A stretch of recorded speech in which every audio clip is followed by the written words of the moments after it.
The desert holds its breath tonight. Under a veil of stars, the wind moves like memory, a long exhale over sand and stone. In the half-light of an oil lamp, an old scribe sits within the broken arch of an abandoned monastery.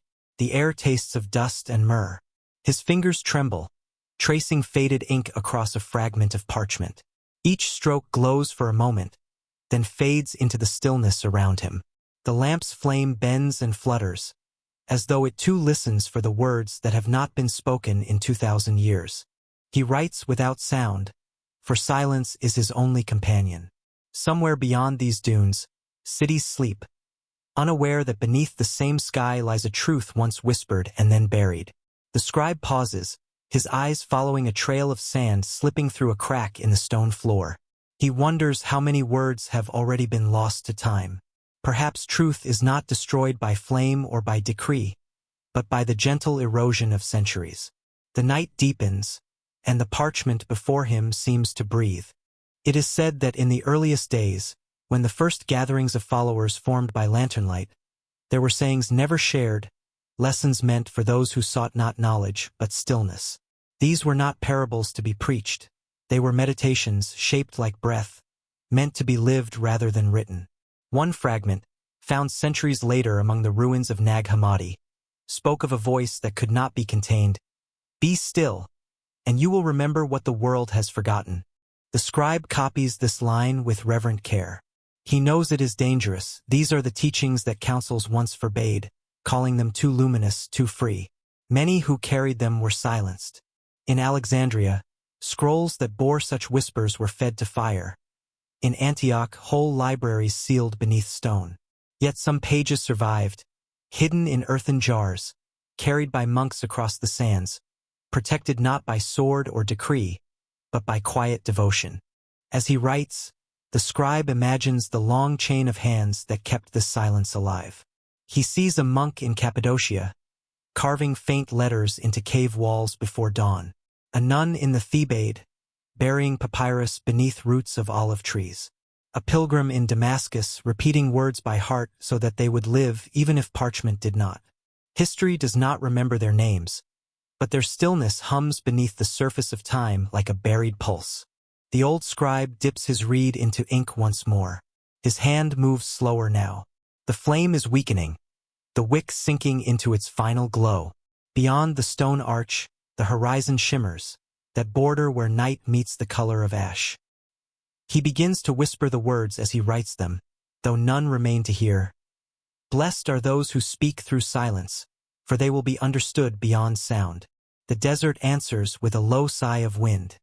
He closes his eyes, and for a moment, he can almost hear the teacher's voice. Not loud, not commanding, but patient, gentle, woven with the breath of the earth itself.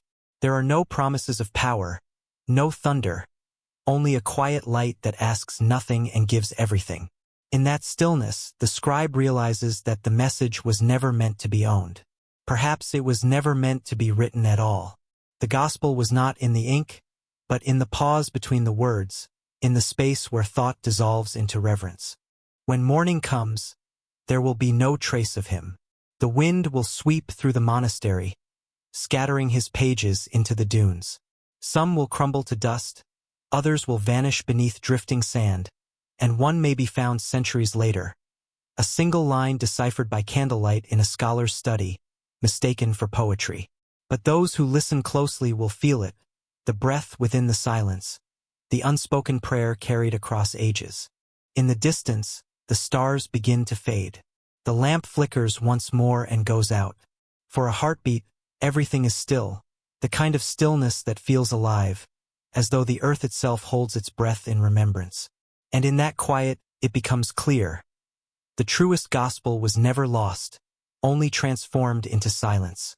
High in the mountains where clouds drift like slow prayers, there stands a monastery carved from gray stone, older than any kingdom that surrounds it. It has no bells, no inscriptions, no symbols above its gate. Only silence greets the traveler who climbs its winding path. They say the air grows thinner not from altitude, but from reverence, as if each breath here must be earned. Inside its walls lives a single monk, ancient as the stone itself. His robes are the color of dusk, his eyes pale and still as mountain water. The pilgrims call him the Keeper, not because he guards treasure or relic, but because he guards the one thing that cannot be seen, the words that were never written. Each morning, before the sun reaches the peaks, he sits before an empty table. Upon it lies a scroll, unrolled but blank, its surface faintly shimmering in the dawn light. A reed pen rests beside it, its tip dry. He does not write.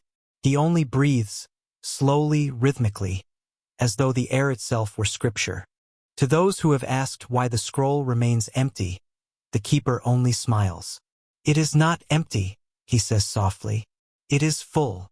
Scholars once traveled from far cities, bringing with them questions wrapped in curiosity. They came seeking lost gospels, secret teachings, forgotten tongues. He welcomed them with tea and silence. When they asked what truths his scroll contained, he would trace a single circle in the air and say, "The words are within the breath. To read them, you must stop speaking." Some left frustrated, others wept without understanding why. It is said that he inherited his duty from a line of silent scribes, monks who believed that when the councils burned forbidden texts, the spirit of those words escaped as wind. And that wind, seeking refuge, gathered here, above the noise of empires. The monastery, they believed, was built not of stone, but of sound, compacted silence hardened over centuries. At dusk, when the fog descends from the peaks, the Keeper walks the colonnade barefoot. The air hums faintly as he passes, the kind of sound that could be mistaken for memory. He pauses before a narrow window, where the valley spreads like a pale sea below. In the far distance, thunder blooms, then dissolves. He bows his head, listening. Some nights, he swears he can hear the unwritten words murmuring through the wind, like 1,000 voices layered into one. He remembers the old teachings, the ones whispered before they were erased. Truth is not what is said, but what remains when words fall away. He repeats it silently, again and again, until meaning itself dissolves into stillness. The silence deepens, and for a moment the boundary between thought and air disappears. Visitors rarely come now. The path is steep, and the world below has little patience for what cannot be explained.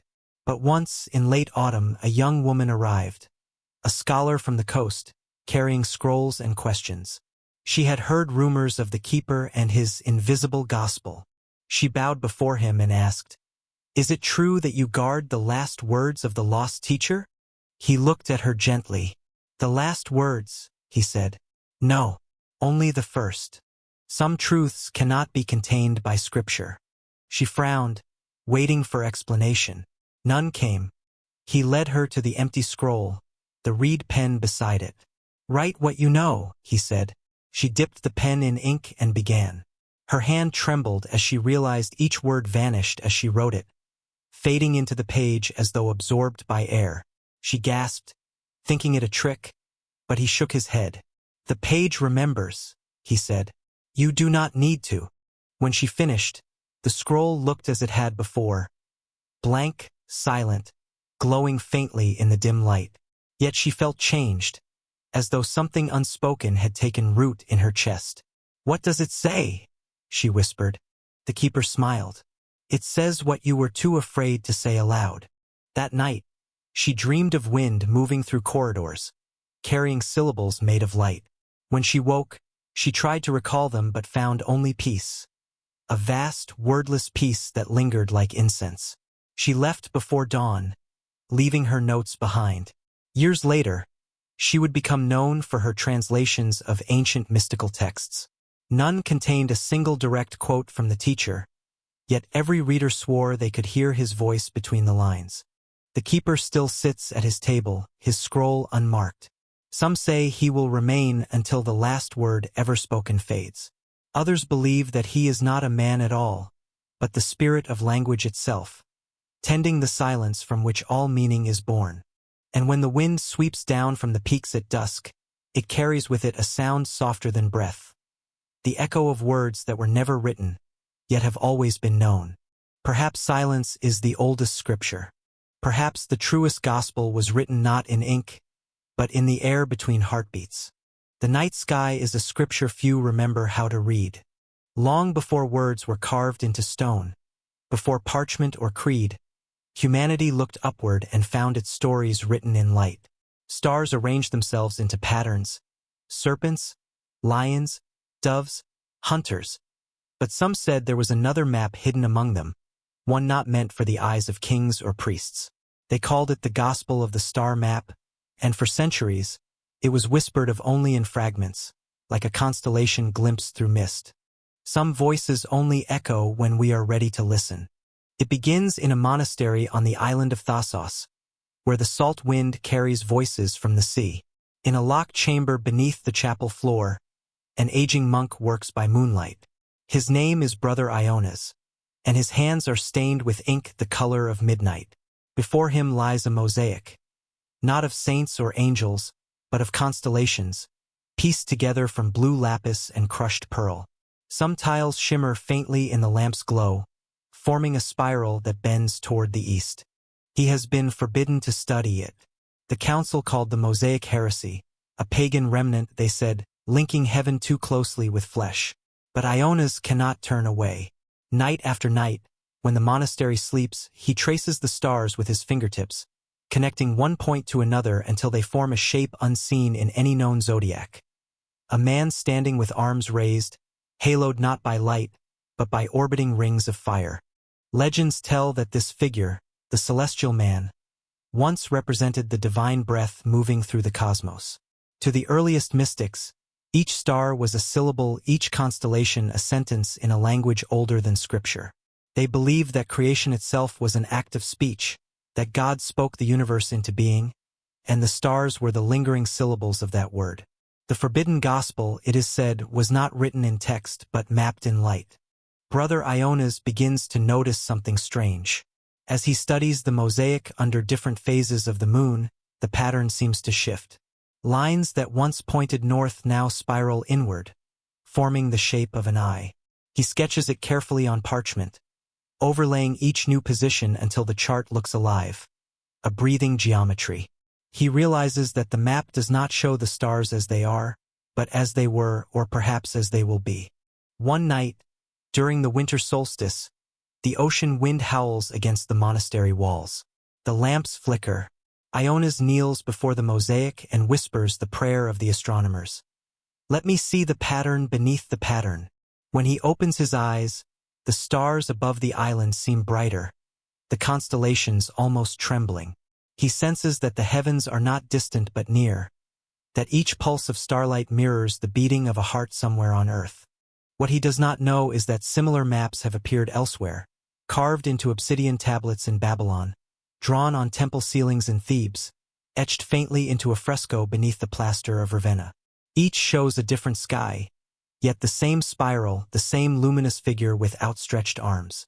Scholars dismissed these as coincidences, but mystics saw a hidden thread, a celestial code that bound every faith to the same breath. When word of Ionas's discovery reaches the capital, the inquisitors arrive. They demand the destruction of the mosaic, declaring it blasphemy. The monk is questioned, his drawings seized. Yet even as the hammers fall upon the tiles, something within him feels at peace. He knows the stars cannot be silenced. They have burned for billions of years, long before councils gathered to debate what light should mean. That night, before the soldiers depart, a young novice sweeps the shattered fragments into a basket. He finds one piece no larger than his thumb, a sliver of lapis with a golden line across it. He hides it within his robe. Years later, as an old man, he will show it to a traveler and whisper, "This is the fragment of a word that once hung in the sky." Modern astronomers, using their instruments and mirrors, have found in the heavens what ancient mystics once sensed. Great spirals of stars folding inward like petals, energy flowing in cosmic breath. A pulse that expands, rests, contracts, and expands again. Perhaps that rhythm, the same rhythm heard in the heart, is the voice the ancients tried to preserve in stone. And so, when you stand beneath a cloudless night and look upward, you may feel it. That faint, familiar hum beneath the silence, as if the stars themselves were remembering something sacred. Beneath the scorched stones of an ancient city, silence breathes through ash. The wind moves softly across what was once a library, or perhaps a sanctuary, where walls of scrolls once glowed like amber under the touch of lamplight. Now only fragments remain, buried under centuries of dust, their words reduced to fragile whispers in the earth. Some say the gospel still exists, not in libraries, but written across the sky each evening, waiting for eyes willing to see meaning where others see distance. Perhaps the celestial map was never forbidden, only forgotten, because humanity stopped looking long enough to listen. For the stars have not ceased speaking. We have only ceased hearing. And as night folds over the world again, their light falls upon oceans, cities, deserts, and eyes, whispering, in a language without sound, "You are written among us." The morning was born from silence.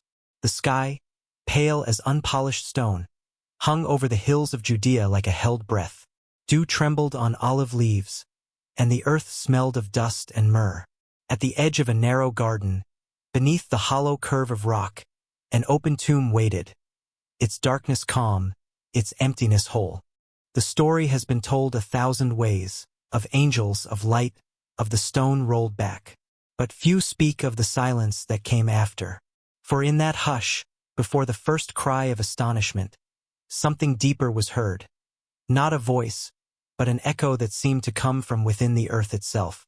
It began as a hum, faint and low, the kind of sound one feels more than hears.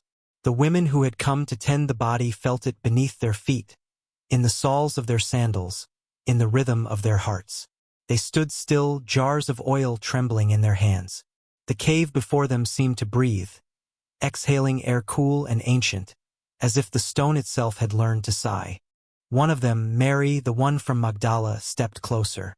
She saw no body, only the linen, folded neatly, as though the one who had worn it had simply stood and gone out to greet the dawn. The air shimmered faintly, heavy with something unseen. She whispered his name once, then again, as if testing whether sound could find him. Only the echo replied, soft, familiar, endless. Centuries later, pilgrims would come and kneel in this same place, pressing their foreheads to the cold floor, hoping to feel what she had felt. Not absence, but presence disguised as space. The scholars would call it myth. The faithful would call it miracle. Yet for those who listened closely, the cave itself seemed to hold a quiet truth, that emptiness can speak, and that silence, once awakened, never returns to sleep. A single archaeologist kneels amid the ruins, his lantern trembling against the walls. Around him lie the ghosts of shelves, charred beams, and the delicate curve of clay jars shattered by heat long ago. He brushes away the dust and reveals a fragment of parchment curled like a dried leaf. Its letters, faint but unbroken, seem to shimmer as if the ink itself remembers fire.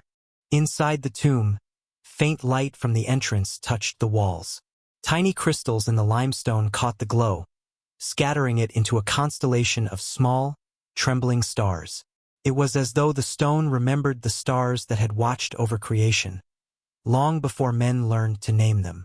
Perhaps that was the echo, not of voice, but of origin. In the centuries that followed, the tomb became a place of weeping and worship, of chanting and candle flame. But the echo never left. Some nights, when the pilgrims had gone and the guards had slept, the air would tremble again with that same low hum, a sound like the memory of breath. Monks who kept vigil there described it as a living stillness. One wrote in his journal, "When I knelt upon the stone, it spoke not to my ears but to my blood." The old records say that others heard it too. Sailors returning from long voyages, desert hermits who had forgotten speech, even Roman soldiers haunted by dreams of dawn. They all described the same thing, a pulse in the air that seemed to whisper without words. He is not here, because he is everywhere. In later centuries, when earthquakes shook the city and the tomb was sealed, a strange phenomenon was noted. Sounds made nearby seemed to linger, repeating faintly as if the walls themselves remembered. Scientists attributed it to the stone's shape, to acoustics, to chance. But those who believed said the echo was older than reason, that it carried the last breath of the one who had passed through death unharmed. Even today, visitors describe the same sensation. When the crowds depart and the lights dim, a stillness takes hold. One can almost feel the air listening. Footsteps soften. The heart slows. The silence deepens until it becomes sound. A low, eternal vibration, like the resonance of something vast and unseen. Perhaps the tomb was never meant to hold a body. Perhaps it was built to hold this echo, the memory of transformation, the proof that endings can be hollow yet infinite. Every grain of stone seems to hum with it, every mote of dust caught in the sunbeam. It is not a miracle that shouts, but one that whispers. All things return to the breath that began them. As the dawn spreads across the hills, the hum fades into birdsong. The women leave, walking slowly toward the rising light. Behind them, the tomb remains open, a doorway, not a grave. Inside, the echo continues, softer now, folding itself into the rhythm of morning. It will drift outward through valleys, through centuries, through the pages of every language that tries to name what cannot be named. It will rest in the pulse of rivers, in the hush before prayer, in the moment between inhale and exhale. For perhaps it was never a sound at all, but a reminder that within every silence lies resurrection. They say the city, once called Hippo Regius or perhaps Caesarea, held among its treasures a gospel not included in any canon. The word beneath the word, some whispered it was called. A collection of teachings believed to have been spoken in secret, written down only by those unafraid of truth too luminous for authority. When flames took the city, it was said the scrolls burned so brightly that their light could be seen from the sea, and that sometimes the most sacred message the world can receive is an empty room still breathing. Deep beneath a monastery that has long ceased to sing, there lies a chamber that the brothers once called the Hall of Reflection. Its walls are lined with salt-streaked stone, and in its center stands a mirror, ancient, tarnished, its surface clouded like old water. No one remembers who made it, only that it arrived one winter night, carried by travelers who vanished before dawn. It is said the mirror reflects not what stands before it, but what stands behind one's eyes. The chamber was sealed after the age of councils, when symbols grew dangerous and silence was safer than wonder. Yet every century or so, someone finds the key. So it was that Brother Lucian, a quiet archivist with trembling hands, found himself standing before that mirror, his lantern trembling in the stale air. The dust swirled like ash around him, and the flame quivered as though afraid to see. He lifted the lantern higher. Its light fell upon the glass, and the room seemed to deepen. The reflection was dim at first. His own face, pale and worn, the folds of his robe, the glint of his rosary. But as the moments passed, another light began to stir beneath the surface. Faint, pulsing, like a heartbeat seen through water. Then came movement. Shapes behind him that were not truly behind him, faces flickering in and out like forgotten dreams. Lucian felt his breath catch. He reached out a trembling hand but stopped before his fingers met the surface. The air between him and the mirror was alive, warm, vibrating, whispering faintly in a tongue without sound. And in that hum, he sensed something both terrible and kind, as if every act of seeing were also an act of being seen. The monks had always said that the mirror was a relic of the early church, perhaps brought from Alexandria, perhaps older still. Legends told that it once stood in a temple devoted to Lux Perdita, the lost light. Pilgrims claimed it showed the faces of those who had carried divine knowledge before it was erased. Some saw prophets. Others saw only themselves, weeping. Brother Lucian closed his eyes and breathed. He had come searching not for miracles, but for truth, for the missing pages of a codex burned long ago, the fragments of a gospel whispered to exist but never found. Yet here, before this mirror, he understood that truth was not preserved in words, but in light. And that light, when lost, leaves behind reflections waiting to be remembered. He leaned closer. The flickering faces began to merge, forming a single figure. A man standing in soft radiance, neither near nor far, his eyes filled with the calm of creation. Lucian's pulse quickened, but the light did not blind him. It felt familiar, like the memory of dawn on the first morning of the world. And as he gazed, he realized that what he saw was not an apparition, but reflection itself, the pure act of looking made visible. In the centuries since, the few who dared to speak of the mirror claimed it revealed something different to each who stood before it. To the scholar, it showed a book with pages of flame. To the penitent, a child sleeping in light. To the weary, their own face radiant and whole. Yet always it left behind the same silence, a silence so deep it felt like forgiveness. Brother Lucian fell to his knees. The lantern slipped from his grasp, its flame extinguished upon the cold floor. Yet the mirror continued to glow, its light steady and unearthly. He whispered a prayer, though no words came, only breath, trembling and thin. In that breath the room seemed to dissolve, the air filled with warmth, with weight, with the pulse of something eternal. As the archaeologist unfolds the parchment, a breath of air escapes the earth, dry, ancient, smelling faintly of incense and ash. For a moment, the night around him feels charged, as though the ground remembers. The letters before him are Greek, though older than the scholars had expected. They tell of a saying once spoken in the shade of olive trees. The light hides in shadow so that only those who seek it will see. When he awoke, the chamber was dark again. The mirror stood silent, dull, lifeless. But within him something had changed. The doubt that had gnawed at him for years had softened. Not because he understood, but because he no longer needed to. He returned to the upper halls and resumed his duties in silence, copying texts with patient devotion. When asked what he found below, he would only smile and say, "Light that remembers us." Generations later, when the monastery fell to ruin and ivy claimed its walls, a traveler entered that same chamber by chance. The mirror still stood, cracked across the center, its silver faded.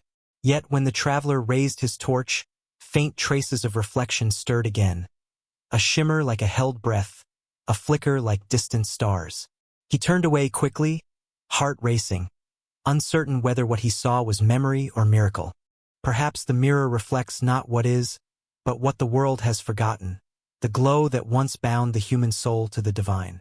Perhaps every heart carries such a mirror, tarnished by time, waiting to be polished by stillness. And when the quiet finally comes, when we dare to look without fear or pride, the forgotten light returns, not from heaven, but from within. And so the mirror remains, somewhere beneath the earth, catching fragments of passing centuries. The breath of visitors, the dust of prayers. Those who listen closely say it still hums faintly, as though holding one question in its depths.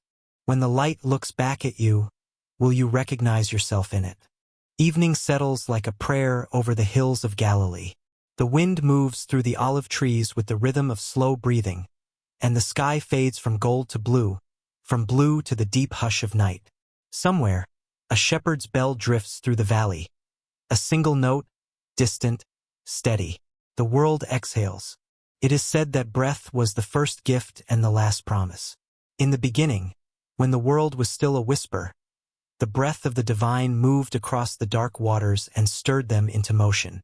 It filled the hollows of creation, the lungs of beasts, the mouths of rivers, the silence of stars. Every living thing has carried that same breath ever since, passing it on in endless exchange.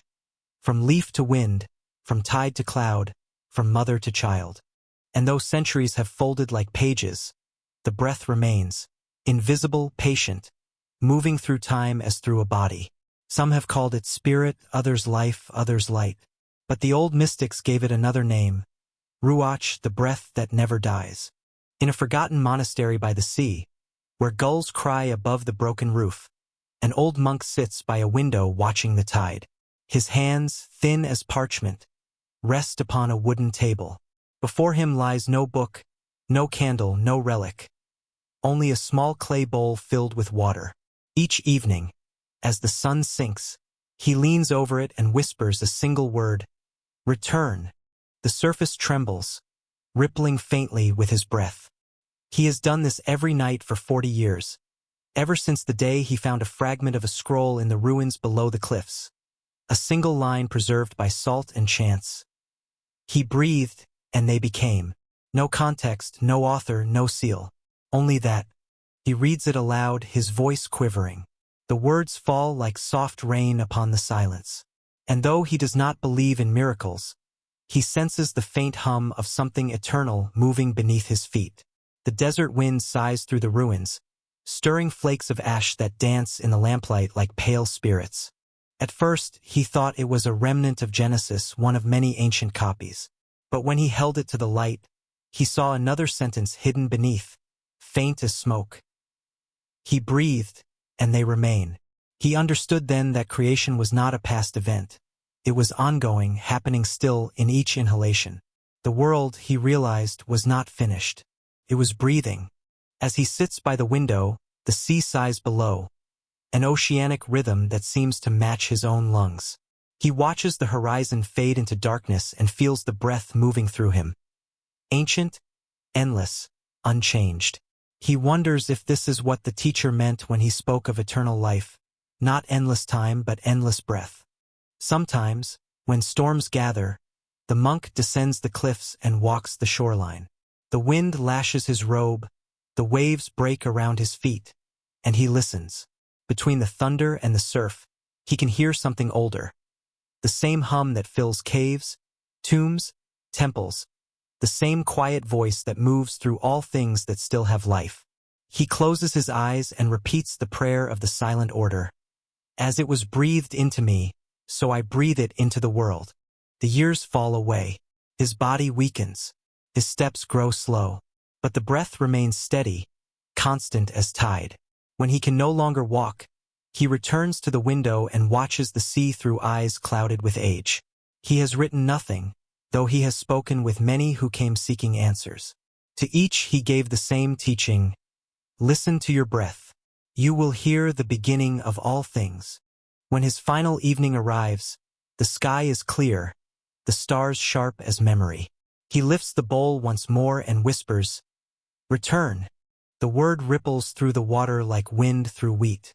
He inhales deeply, then exhales slow and complete. For a moment, everything is still.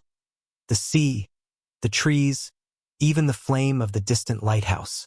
The silence thickens until it feels alive. Then the bowl stills. His hands fall softly to his lap. The next morning, the novices find him seated upright, his eyes half open, his lips curved as if mid-breath.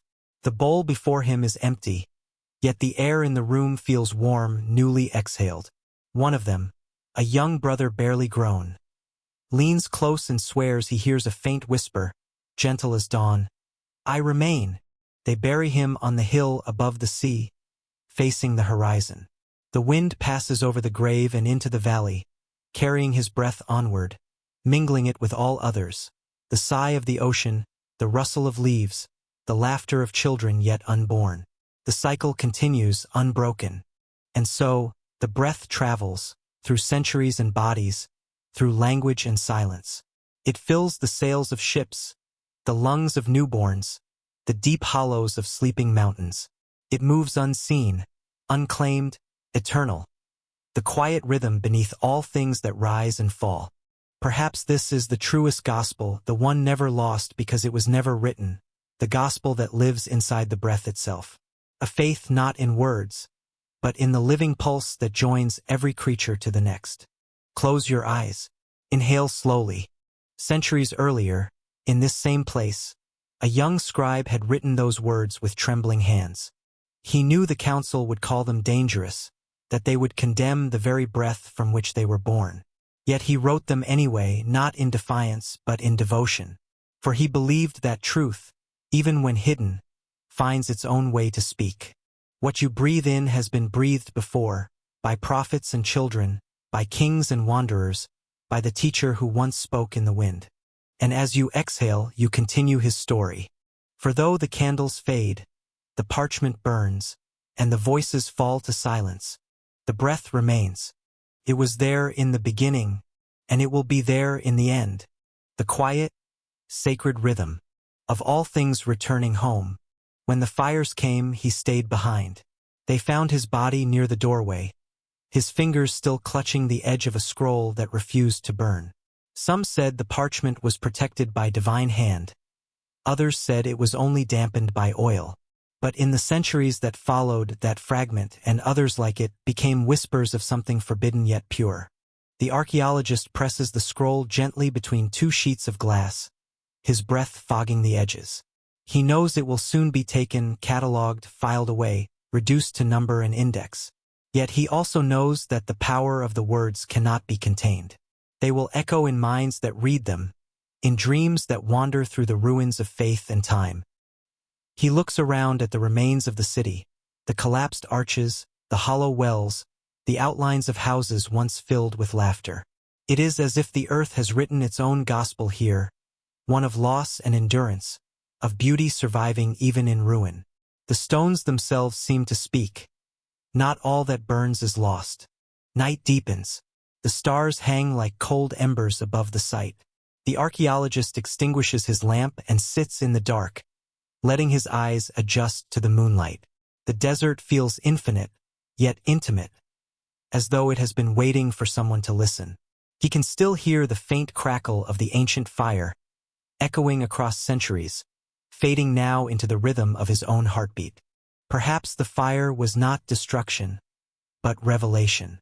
Perhaps it was meant to consume only what was false, to leave behind, in the ashes, a truth purified by silence. He rises slowly, the scroll protected beneath his coat. As he walks toward the horizon, the first breeze of dawn brushes his face. In its breath, he imagines a whisper. The same words once spoken under olive trees, once written in trembling light. The light hides in shadow so that only those who seek it will see.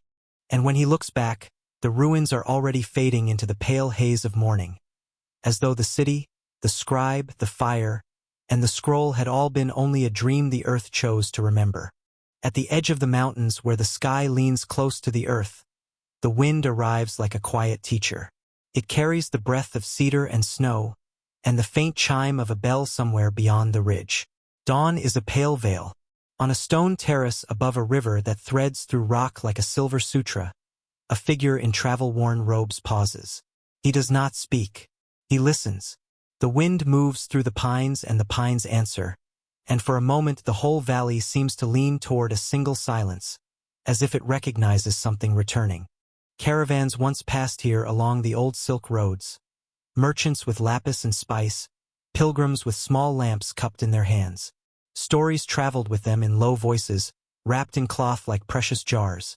That a healer from the far-off west walked these valleys during forgotten years. That he sat with monks beneath prayer flags, learning the alphabet of stillness. That he taught not with decree, but with breath, like a reed flute teaching water to sing. The maps do not admit this. Official histories keep their gates closed. Yet in places where the wind lingers, people still tell it softly, as if guarding a warm coal in cold weather.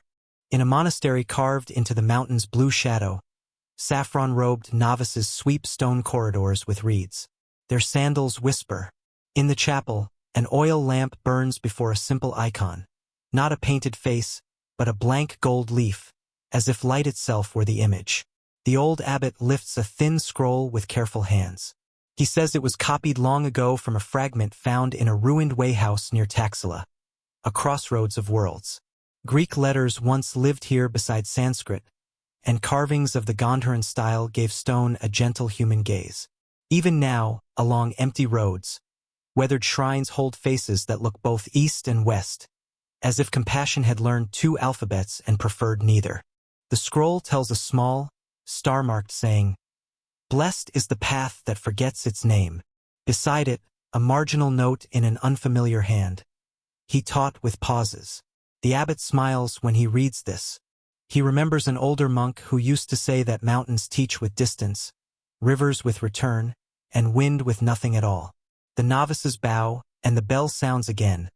A round note, then a fading echo like a spiral unwinding into sky. Outside, banners breathe in the high air. The traveler stands near a cedar whose roots clasp the slope like a thoughtful hand. He has walked through villages that smell of tea and smoke. He has slept under roofs stitched with moonlight and roofs stitched with stars. He has watched women gather water where the river beads light upon their wrists like glass. In distant lowlands, he once traced letters in dust to teach children a word for mercy. Up here, he answers questions by closing his eyes. He is careful with language. He knows how a word can be heavy, how it can bruise the fruit it tries to name. Some evenings, he sits with the monks as they chant. Their voices rise and fall like the chest of a sleeping child. They ask about the kingdom he speaks of, a place without border or throne, a place where the poor are first and the weary carry nothing but their breath. He answers by pointing to the way fog lifts from the river at dawn. He answers by washing their feet. When they call him master, he kneels. When they ask for miracles, he points to the bowl of rice and to the warmth of the hands that pass it. There is a story the valley keeps, that one winter, when snow sealed the passes and the sky lowered like a white lid, he drew a small circle in the courtyard with his staff. "Here," he said, "is the world." Then he drew another, touching the first at one point like two moons meeting. "Here is the world within the world." He did not step into either circle. He stood at the point where they touched and breathed until his breath was seen like mist. The novices watched with wide eyes, as if the hidden hinge of heaven had been shown without opening. The years, like prayer beads, pass quietly through fingers. A rumor drifts down the valleys and slips into papers in distant markets. A western sage in the high ranges, a teacher who speaks of lilies and fields despite snow and stone, a man who refuses to be called new because he says the light is older than language. Some insist he is a myth stitched from many garments. Others whisper that a presence can be true even if the measurements fail. A trader swears he saw a healer binding a wound with the hem of his robe near Srinagar. A boatman on the Jhelum remembers a smile that made the river seem wide enough to carry sorrow without sinking. The boatman's son doubts. The doubts join the wind.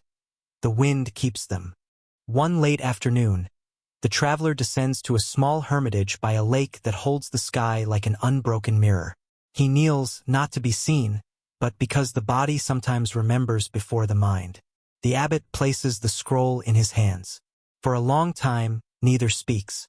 The lake holds their silence, and the pine shadows stretch like long, blue prayers. Finally, the abbot says, "When you go, leave nothing but breath." The traveler nods. He understands. To leave words would be to build a gate. To leave breath is to open one. That night, a soft snow begins. Flakes turn the courtyard into a manuscript no hand can write. The wind moves through prayer flags with a sound like pages turning. In the morning, the traveler is gone. Only his sleeping mat remains, and the imprint of a body that has simply resumed the shape of the earth. On the cedar, a thin ribbon of cloth catches the light, star-marked, pale, veiled by frost. Years later, pilgrims still come. They stand where he once stood and listen to the silence between bell and echo. Some feel nothing. Some feel a warmth as slight as a candle's breath. A few, when they open their eyes, see the lake hold the sky without effort and understand that teaching can be an absence. A door left ajar. Perhaps it was never meant to be found. Perhaps the wind learned his voice because it sounded like its own. Some truths walk farther than memory. Some voices only echo when we are ready to listen. There is a place that no map remembers. A garden hidden at the edge of the Dead Sea, where the air hums softly as though time itself is breathing. The sands there glow faintly at night, touched by salt and moonlight. Travelers once called it Gan Halela, the Garden of Night, though no one is certain who planted it or when. Some say it grew from the footsteps of wandering ascetics who watered the earth with silence instead of speech. Others whisper that it was tended by those who followed a teacher who spoke not of power, but of presence. Whatever the truth, its flowers bloom only under the moon, and only for those who arrive without purpose. The night begins here like a ceremony. The moon, full and deliberate, rises over the pale ridges. Between twisted olive trees, the first petals open, thin, translucent, like pages of forgotten scripture. The fragrance drifts like prayer. In the distance, the salt water shimmers like glass, reflecting not the stars above but the quiet within. A narrow stone path leads inward, where a fountain murmurs in a language older than words. Those who once gathered here called themselves the listeners. They met not to debate, nor to preach, but to remember.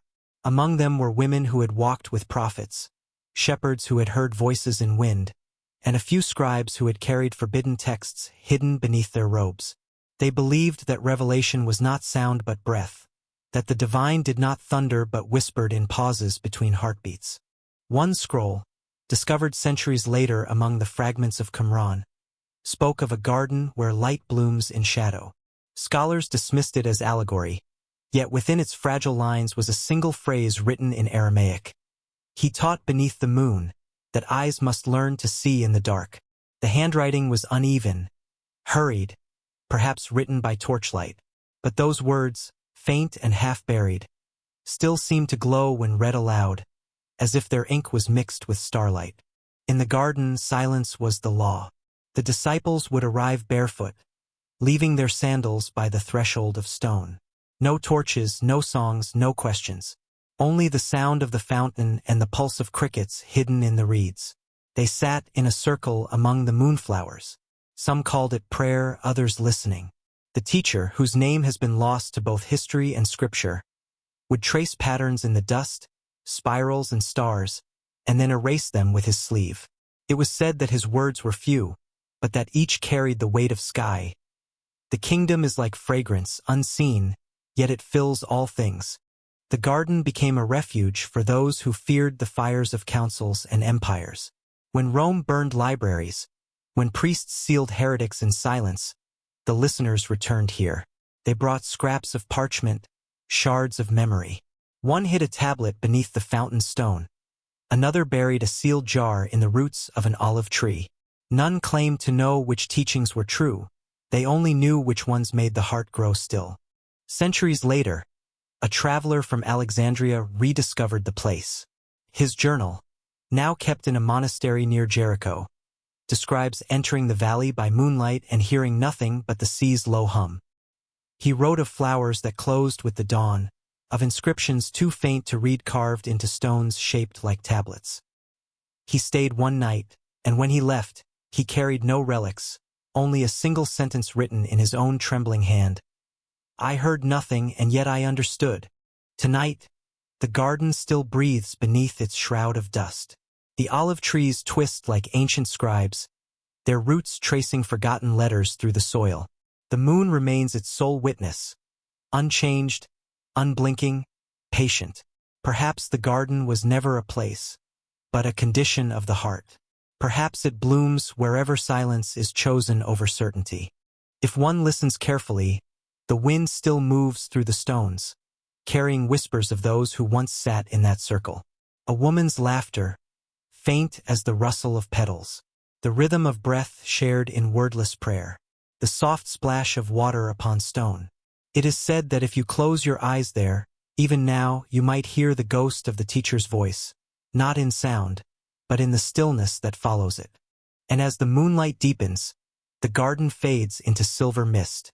The flowers fold themselves back into darkness, their fragrance lingering like a secret unspoken. The fountain sighs once more, and all is still. Perhaps it was never meant to be found. Perhaps it blooms only for those who listen. In the quiet halls of an ancient scriptorium, where air itself seemed weighted with prayer and dust, a dozen flames flickered like trembling souls. The scent of melted wax and parchment filled the night. Outside, the world was wind and silence, but inside, a sacred labor unfolded. Rows of bent figures copying divine words by the dim glow of lamps. Their quills whispered across the pages like soft rain upon stone. At the far end of the room sat a man in a heavy cloak, his shoulders bowed under more than age. His name has been lost, but the weight of his ink remains. He was one of the chosen scribes, guardians of holy text, preservers of heaven's grammar. Yet on this night, his task was not to preserve, but to erase. A decree had arrived from the council in the great city, stamped with wax, sealed by ring.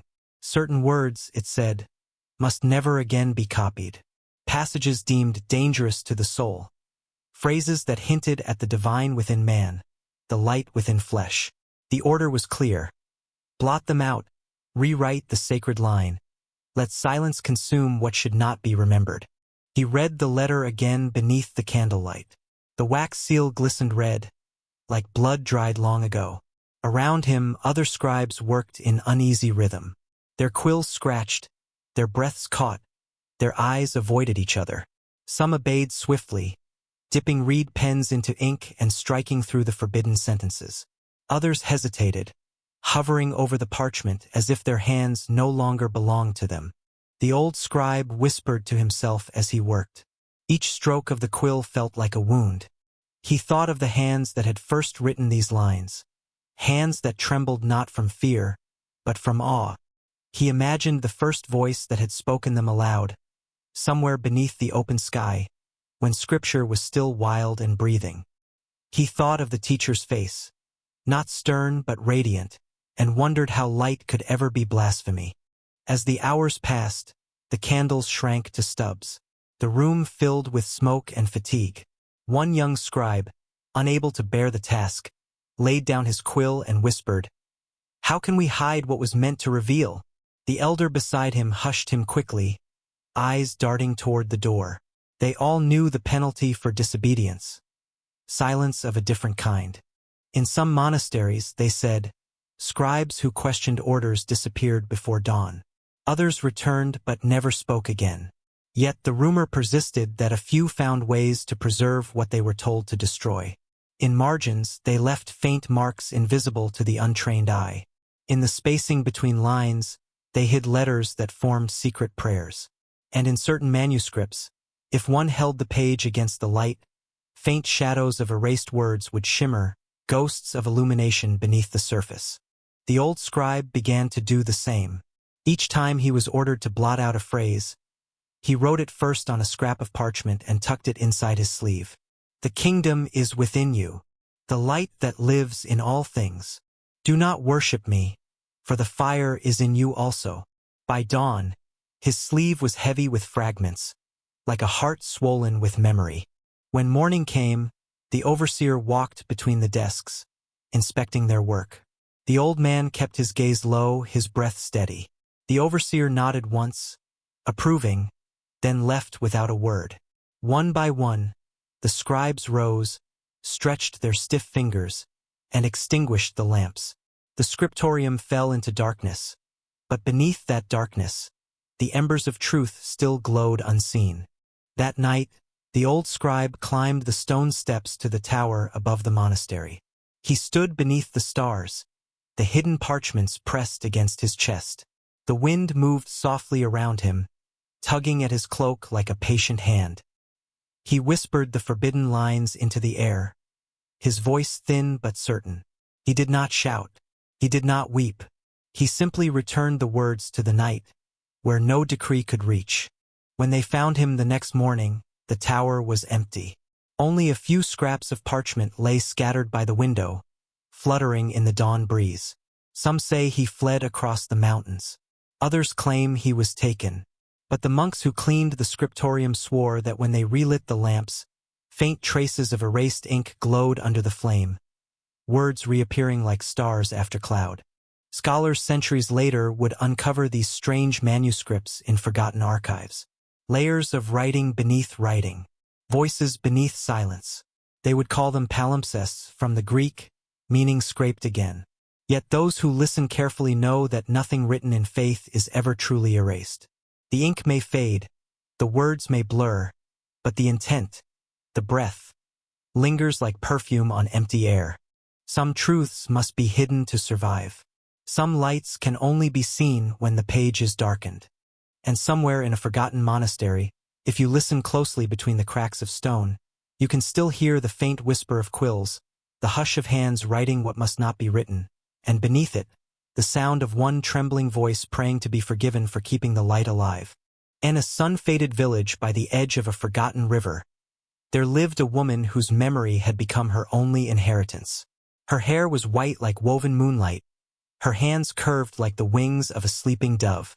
Each dawn, she would sit by the well that had served the village for centuries, her fingers tracing the rim of the stone, whispering as though speaking to the water itself. Those who passed her called her Mara of the Well, and they said she remembered things the world had chosen to forget. When the air was still, and the cicadas sang their slow hymns, she told stories. Not loudly, not as a teacher, but softly, as though confiding to the wind. She would speak of a man who once stopped at this very well long ago, when she was still a girl with dust on her feet and light in her eyes. She could no longer recall the shape of his face, but she remembered his stillness, the way silence gathered around him like a robe. He had asked her for water, nothing more. Yet the way he spoke, or rather, the way he didn't, had changed the rhythm of the day. When he looked at her, she felt the air pause, as if waiting to listen. He thanked her not with words, but with a smile that carried both sorrow and peace. Then he sat by the well, speaking to those who gathered, but his teaching was strange. He said little of commandments or kingdoms, only of breath, that divine thread tying every living being together. The breath that gives life is not yours, he had said, but you are its keeper for a time. The villagers thought him peculiar, yet they stayed, drawn by something quiet that felt like memory. And when he left, they spoke of him for a season, then for a year, and then not at all. But Mara could not forget. She said that the sound of his breath stayed in the air for days, mingling with the scent of the well water. Decades passed. Empires rose and fell, languages changed their garments, and scriptures multiplied like rivers. But Mara's story remained, neither written nor erased. Children grew up hearing it in fragments. Of the traveler who spoke like wind, of the well that shimmered when he drank. Some thought she imagined it. Others feared it, calling her mind unsteady from age. Still, she returned every morning, dipping her hands into the cool water as though touching a living memory. One night, under a pale moon, a wandering monk came through the village. He heard of the old woman and sought her out, curious about the story that no one dared to write. He found her beside the well, humming softly, her reflection trembling in the water. When she saw him, she smiled. A tired, radiant smile that seemed to reach across lifetimes. "You seek words," she said, before he could speak. But he left none. The monk bowed his head. "Tell me, then, what he left." She dipped her hand into the water and lifted it toward the moonlight. Droplets fell back like silver tears. "He left breath," she said. "He left silence that speaks." He asked her to describe him, to tell what he looked like, what he taught. But she only shook her head. He was like morning, when you can see everything clearly, but cannot hold the light. The monk wrote her words down carefully, each line a fragile offering. But when he read them back to her, she laughed softly. "You cannot write the wind," she said. "You can only feel it pass through you." For days, the monk stayed near the well, watching her ritual. At sunrise, she would lower the bucket, draw the water, and whisper a single phrase, always the same, "The breath returns." At sunset, she would sit in silence until the stars appeared. He noticed that the villagers, even those who doubted her, would pause when passing by. Some would remove their sandals. Others would drink from the well and say nothing, as though sensing that the water itself remembered. On his final night, the monk asked if she feared death. Mara smiled again, her eyes half closed. "How can I fear returning to what I have never left?" she murmured. "His breath is still here, in the wind, in the wells, in me." When the monk left the next morning, the sky was a sheet of gold. He looked back only once and saw her silhouette still beside the well, motionless, as though carved from the very air. Years later, travelers found the village abandoned. The river had changed its course, swallowing roads and fields. The well remained, half buried in sand, its stones smoothed by centuries of wind. Those who peered into its depths said they heard faint humming, or the sound of breathing that rose and fell like distant waves. Scholars who visited the site claimed the acoustics were strange, that even the quietest sound lingered for seconds longer than it should. One of them recorded it, playing it back in a monastery study. The sound was soft, rhythmic, and inexplicable. It was not wind. It was not water. It was simply breath. Endless, calm, unbroken. Perhaps it was hers. Perhaps it was his. Or perhaps it was the same breath that has always moved through all things. Unseen, eternal, waiting for those who still remember how to listen. The sea remembers what men forget.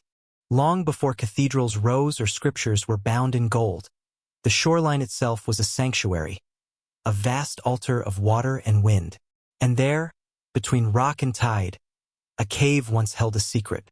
The cave opened to the western sea like the mouth of a sleeping giant, hidden beneath cliffs of honey-colored limestone.